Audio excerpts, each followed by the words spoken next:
Penyebaran COVID-19 di Kabupaten Aceh Selatan masih juga belum menunjukkan penurunan. Hal ini ditandai masih adanya penambahan kasus terkonfirmasi positif corona. Bupati Aceh Selatan Tunku Amran bersama Forkopimda mengajak seluruh masyarakat disiplin mematuhi protokol kesehatan dan menekan pentingnya kedisiplinan masyarakat melaksanakan protokol kesehatan. Dengan memakai masker, mencegah jarak, dan hindari kerumunan serta mencuci tangan dengan sabun.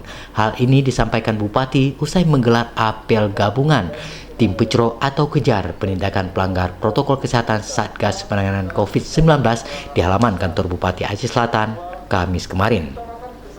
Tim ini nantinya akan menindak para pelanggar protokol kesehatan mulai dari teguran lisan, sanksi sosial, hingga denda administratif.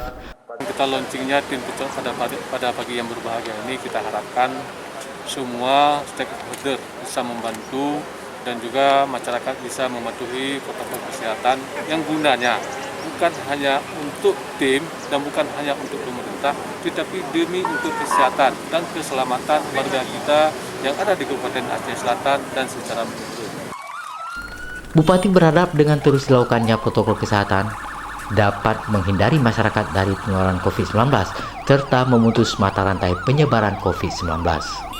Dari Aceh Selatan, Mukyar Hardi memberitakan.